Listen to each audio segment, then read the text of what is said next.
आप सभी विद्यार्थियों का बहुत बहुत स्वागत है। ये एक करेक्शन वीडियो है। इस क्वेश्चन को हम पीछे डिस्कस कर चुके थे, लेकिन इसमें थोड़ा सा एक करेक्शन मैंने करवाना था, इसलिए वीडियो बनाई है। प्लीज इसको देख लीजिएगा। हमारे पास एक बहुत इंपॉर्टेंट क्वेश्चन है जहां पे लिखा है कि निकल Cl4 2 नेगेटिव, निकल Cl4 2 negative is paramagnetic and tetrahedral, while nickel CN4 2 negative is diamagnetic and square planar. ऐसा क्यों होता है? ये क्वेश्चन आपके प्रीवियस ईयर के बीएससी थर्ड सेम के क्वेश्चन में आया हुआ है। इवन मैंने ये क्वेश्चन 12th क्लास के सीबीएसई बोर्ड में भी देखा है, तो ये एक इंपॉर्टेंट क्वेश्चन है। इस क्वेश्चन से आप बहुत सारी चीजें सीख सकते हो कि किस तरह से इस प्रकार के प्रश्न बनाने हैं। तो हम इस क्वेश्चन को शुरू करते हैं प्यारे बच्चों। तो सबसे पहले हम निकल Cl4 के लिए काम करेंगे। किसके लिए काम करेंगे? निकल Cl4 के लिए काम करेंगे। हम सबसे पहले क्या करते हैं? हम सबसे पहले एटम का एटॉमिक नंबर लिख लेंगे। निकल है, इसका एटॉमिक नंबर 28 है। मैंने आपको जो ट्रांजिशन एलिमेंट्स है उनको याद करना सिखाया है, तो आप उसको दोबारा देख लेंगे अच्छे से, और उनके इलेक्ट्रॉनिक कन्फिग्रेशन कैसे लिखते हैं ये भी मैंने आपको बता रखा है, उसको भी आप सीख लेंगे। तो अगर आपने वो सीख लिया है तो यहां आपको एटॉमिक नंबर लिखने की भी जरूरत नहीं है। लेकिन चलिए ठीक है, निकल का एटॉमिक नंबर 28 है। आर्गन की तरह 18 इलेक्ट्रॉन भरे जाते हैं। बाकी बचे हुए इलेक्ट्रॉन कहां भरे जाते हैं प्यारे बच्चों? 3d और 4s में भरे जाते हैं। अब कितने इलेक्ट्रॉन बच गए? अगर आर्गन की तरह 18 इलेक्ट्रॉन भरे जाएंगे तो कितने इलेक्ट्रॉन बच गए? 10 इलेक्ट्रॉन बच गए। 10 इलेक्ट्रॉनों में से 2 इलेक्ट्रॉन 4s में भरेंगे। हमेशा पहले 4s को भरना है क्योंकि 4s की एनर्जी कम होती है। ठीक है, n प्लस एल रूल के हिसाब से 4s की एनर्जी कम होती है।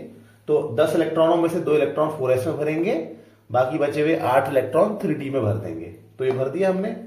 अब हमने इसी इलेक्ट्रॉनिक कन्फिग्रेशन को, ये जो लास्ट वाला है, इसको कहते हैं वैलेंस शेल इलेक्ट्रॉनिक कन्फिग्रेशन। आखिरी कोशों का electronic configuration valence shell electronic configuration कहलाता है। तो इसी इलेक्ट्रॉनिक कन्फिग्रेशन को हम क्या करेंगे प्यारे बच्चों? ऑर्बिटल्स के रूप में दिखाएंगे। तो ऑर्बिटल्स के रूप में दिखाने के लिए आपने 3d बनाना है सबसे पहले, तो देन आपने 4s बनाना है। और अगर यहां पे लिगेंड्स की संख्या 4 है तो 4p तक ही बनाना है।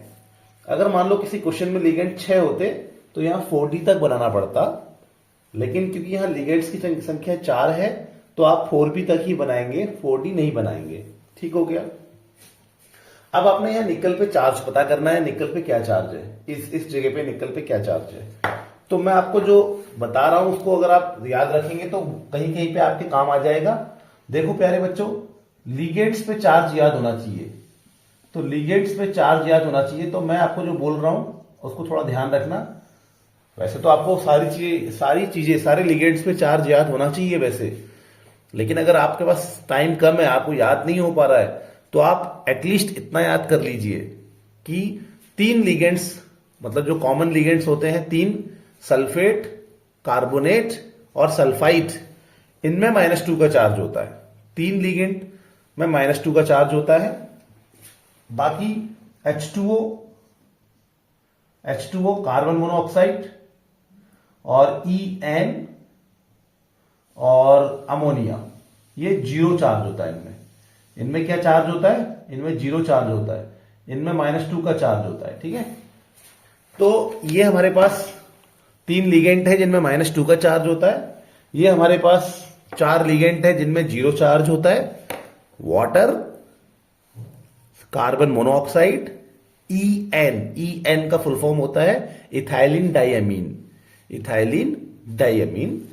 और NH3 अमोनिया कहते हैं इसको। इसका भी चार्ज, इन चारों का चार्ज 0 होता है।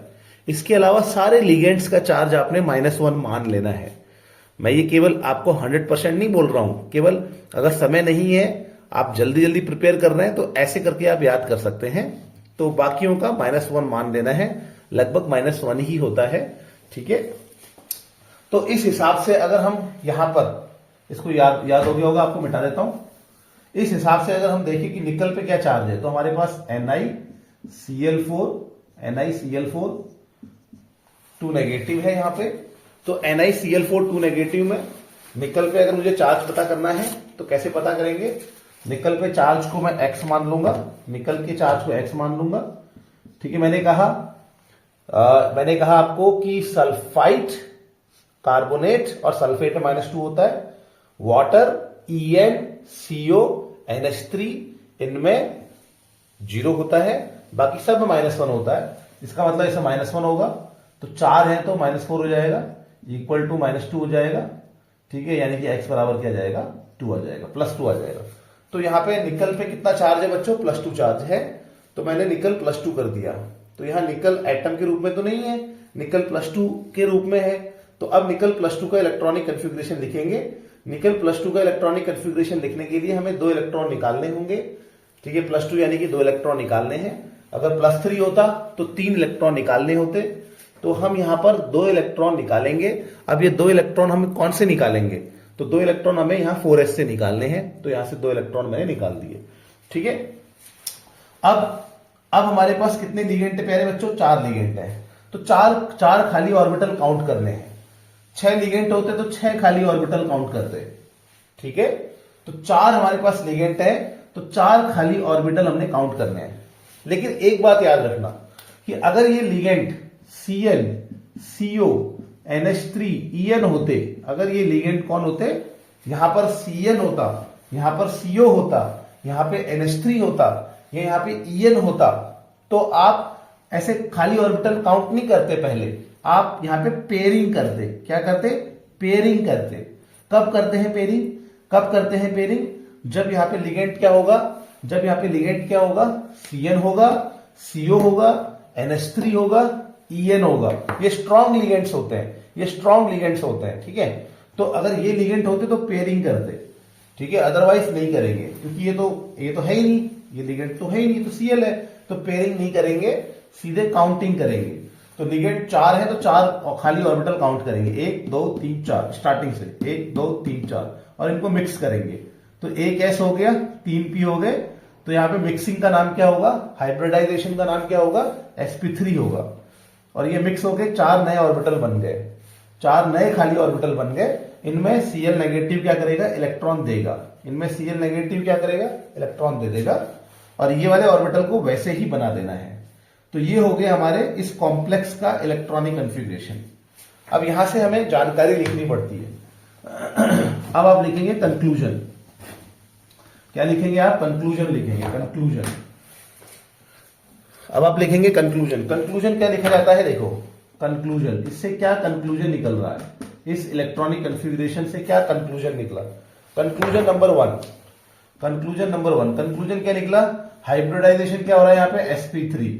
sp3 हाइब्रिडाइजेशन जब भी होगा प्यारे बच्चों, तो उसको कहते हैं टेट्राहेड्रल ज्योमेट्री। क्या कहते हैं? Tetrahedral structure. तो यहां पे स्ट्रक्चर क्या हो गया? टेट्राहेड्रल हो गया। दूसरा यहां पे 2 अनपेयर्ड इलेक्ट्रॉन है। यहां पे देख रहे हो ना, अयुग्मित इलेक्ट्रॉन कितने? 2 unpaired electron, 2 unpaired electron, 2 unpaired electron है, इसलिए इसको कहते हैं पैरामैग्नेटिक। पैरामैग्नेटिक। अगर एक भी अनपेयर्ड होता तो पैरामैग्नेटिक, एक भी अकेला इलेक्ट्रॉन होगा तो उसको पैरामैग्नेटिक कहेंगे। पैरामैग्नेटिक यानी कि उस पदार्थ के अंदर चुंबकीय गुण आ सकता है, ऐसा बोला जाता है। अभी मैं पैरामैग्नेटिक में बहुत डिस्कशन नहीं करूंगा। एक भी अनपेयर्ड इलेक्ट्रॉन होगा तो पैरामैग्नेटिक इसको कहा जाता है। ठीक है, तो ये पैरामैग्नेटिक हो गया। जितने ज्यादा 3 से ज्यादा होंगे, 3 या 3 से ज्यादा अनपेयर्ड होंगे तो उसको हाईली पैरामैग्नेटिक कहते हैं। तो ये पैरामैग्नेटिक हो गया।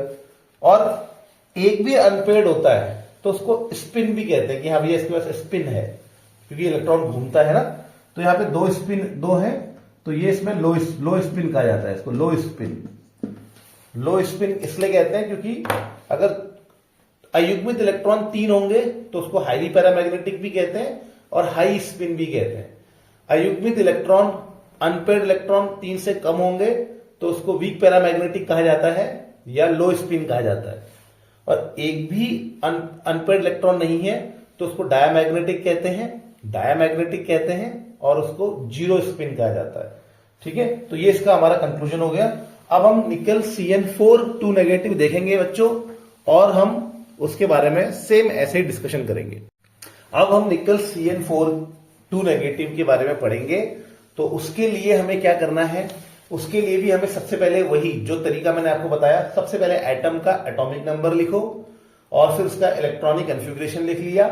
अब इन ऑर्बिटल्स को, इन इलेक्ट्रॉनों को डब्बों में दिखाना है। 3D में 5 होते हैं, S में 1 होता है, 4p तक दिखाना है, 4p तक दिखाना है।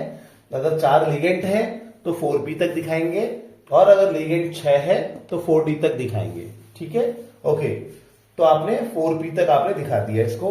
अब आपके पास यहां पे निकल पे चार्ज क्या है, सेम जैसे आपने Cl के केस में पता किया था वैसे यहां पर भी करना है। निकल पे x चार्ज मानना है, Cn पे -1 होता है, 3 लिगेंड पे -2 याद रखना है। कार्बोनेट SO3, SO4 और CO3 इन पे -2 याद रखना है। और वाटर, कार्बन मोनोऑक्साइड, En और NH3 इन पे आपने 0 का चार्ज कंसिडर करना है। ठीक है, वहां 0 चार्ज कंसिडर करना है। तो यार ये तो, और बाकी सब पे -1 मानना है, तो -1 इसके ऊपर हम मानेंगे। तो निकल पे x हो गया, इस पे -1 -4 इक्वल टू टोटल चार्ज कितना है, सॉरी टोटल चार्ज है -2। तो निकल पे क्या चार्ज आएगा, +2 आ जाएगा। तो +2 कर लेना है, +2 यानी कि 2 इलेक्ट्रॉन निकाल दीजिए। यहां से मैंने 2 इलेक्ट्रॉन निकाल दिए। तो ये हमारा इस निकल +2 का इलेक्ट्रॉनिक कन्फिग्रेशन हो गया। ये हमारा निकल +2 का इलेक्ट्रॉनिक कन्फिग्रेशन हो गया। अब हमें 4 लिगेंड के लिए 4 खाली ऑर्बिटल काउंट करने हैं। लेकिन मैंने आपको बताया कि अगर यहां पे होगा Cn, मैंने आपको 4 लिगेंड की नेम बताया ना, Cn, CO, NH3, En, ये लिगेंड ऐसा राइम्स की तरह याद कर लीजिए। अगर ये लिगेंड है आपके पास, ये लिगेंड है आपके पास यहां पे, तो आप पहले खाली ऑर्बिटल काउंट नहीं करेंगे।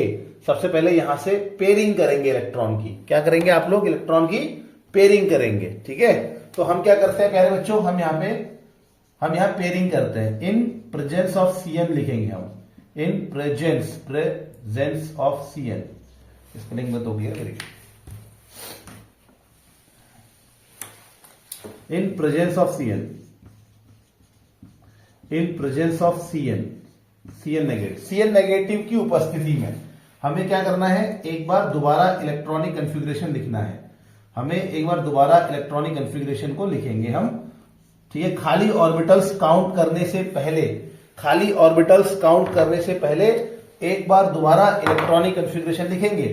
ठीक है, तो Cn की उपस्थिति में, Cn की उपस्थिति में ये इलेक्ट्रॉन को पेयर कर देंगे यहां पे।